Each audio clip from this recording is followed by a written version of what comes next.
पंजाब की धरती, जहां सदियों पहले गुरुओं की आवाज ने धार्मिक, सामाजिक और नैतिक मूल्यों की नींव रखी थी। ये कब एक तूफान की चपेट में आ गया, पता ही नहीं चला।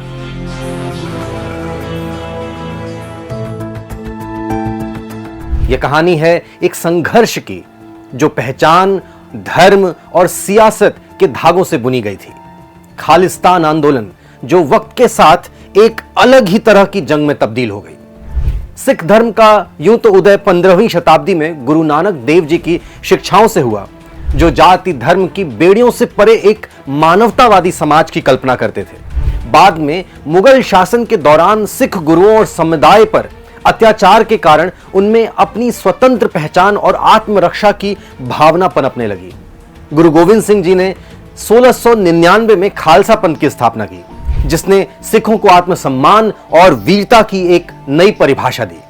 खालसा का मतलब था शुद्धता, स्वराज्य की भावना और हर अत्याचार के खिलाफ खड़े होने की प्रेरणा।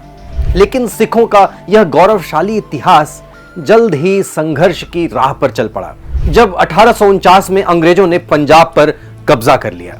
उस वक्त सिखों का गौरव और स्वतंत्रता धूमिल होती गई और अंग्रेजी शासन की बेड़ियों में जकड़ दिया गया उन्हें। अंग्रेजों ने सिखों को सैन्य बल के रूप में इस्तेमाल किया, लेकिन उनकी सांस्कृतिक और धार्मिक पहचान पर लगातार हमला करते रहे। ये वो बीज था जिसमें संघर्ष की पहली चिंगारी थी, एक ऐसी चिंगारी जो समय के साथ एक विद्रोह की आग में तब्दील होने लगी थी। 1947 में देश आजाद हुआ, लेकिन पंजाब का सीना दो टुकड़ों में चीर दिया गया।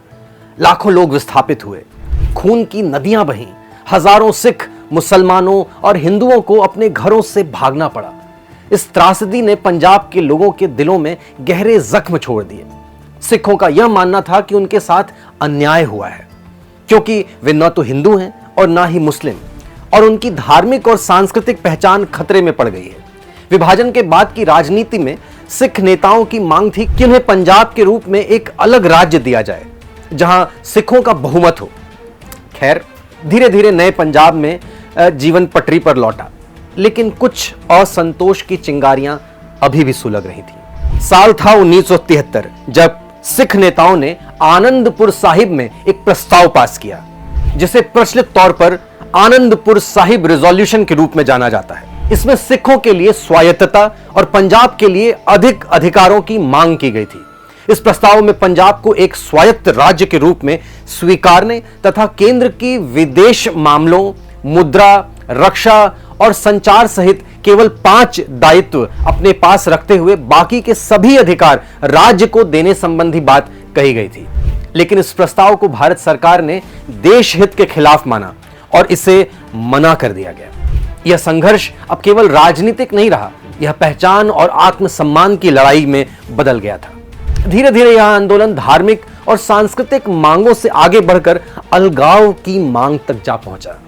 ये लोग अपने लिए एक अलग देश की मांग करने लगे, और वो था खालिस्तान।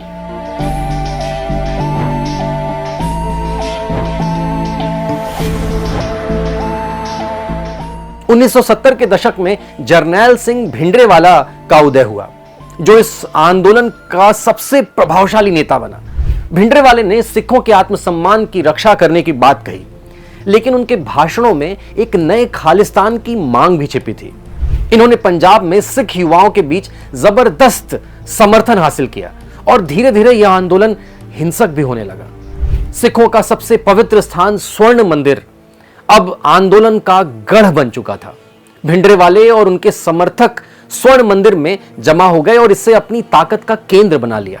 लेकिन भारतीय सरकार के लिए यह एक चुनौती थी। पंजाब में हिंसा बढ़ती जा रही थी और सरकार के पास एक कठोर कदम उठाने के अलावा कोई विकल्प नहीं बचा था।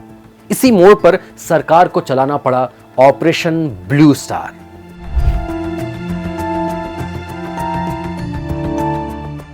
जून 1984, भारतीय सेना ने ऑपरेशन ब्लू स्टार के तहत स्वर्ण मंदिर में छिपे भिंडरेवाले और उसके समर्थकों के खिलाफ एक सैन्य कार्रवाई शुरू की। यह अभियान सिख समुदाय के दिलों पर एक गहरा आघात था। गोलियों की आवाज मंदिर की पवित्रता को भेद रही थी। हर सिख के दिल में दर्द और आक्रोश पैदा कर रही थी। ऑपरेशन खत्म हुआ, लेकिन भिंडरावाले और कई समर्थकों की मौत ने सिख समुदाय को एक गहरे सदमे में डाल दिया। मंदिर की दीवारें जो कभी प्रार्थना से गूंजती थीं, अब खून और आंसुओं की गवाह बन चुकी थी।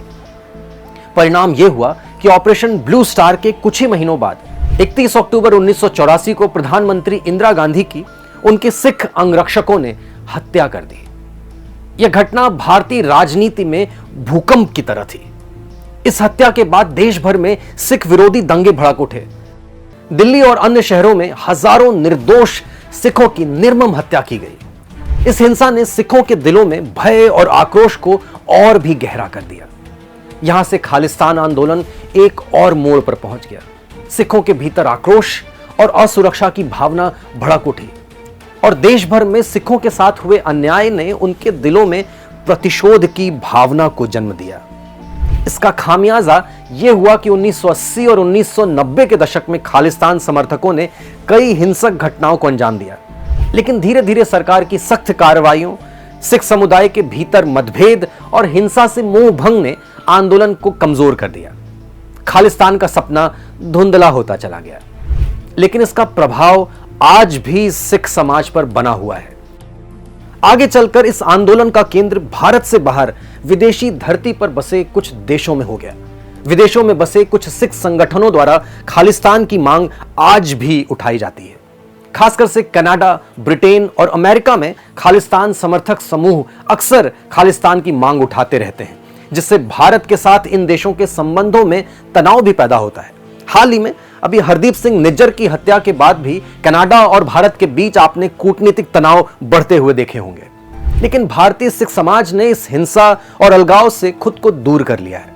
आज भारत में सिख समुदाय को भारतीय राजनीति और समाज में एक महत्वपूर्ण स्थान प्राप्त है। पंजाब एक समृद्ध राज्य है और सिखों ने भारतीय सेना, राजनीति और व्यापार में महत्वपूर्ण योगदान दिया है। हालांकि खालिस्तान आंदोलन की आग अभी भी कभी कभी सिख राजनीति में धधकती है, लेकिन अधिकांश सिख आज भारत की अखंडता और विकास के साथ जुड़कर आगे बढ़ रहे हैं। पंजाब और सिख भारत के हैं और ये भारत भी पंजाब और सिखों का उतना ही है जितना कि हम सबका है। कुल मिलाकर खालिस्तान आंदोलन की यह कहानी केवल एक धार्मिक या राजनीतिक आंदोलन भर नहीं है, बल्कि यह एक समुदाय की आत्मा की यात्रा है। संघर्ष, बलिदान और पहचान की यह कहानी हमें यह सिखाती है कि कोई भी आंदोलन जब हिंसा और अतिवाद की ओर बढ़ता है तो उसकी दिशा भटक जाती है। यह गाथा हमें उस नाजुक संतुलन की याद दिलाती है जहां पहचान और अधिकार की लड़ाई को हिंसा से परे जाकर शांति और संवाद से हल किया जा सकता है।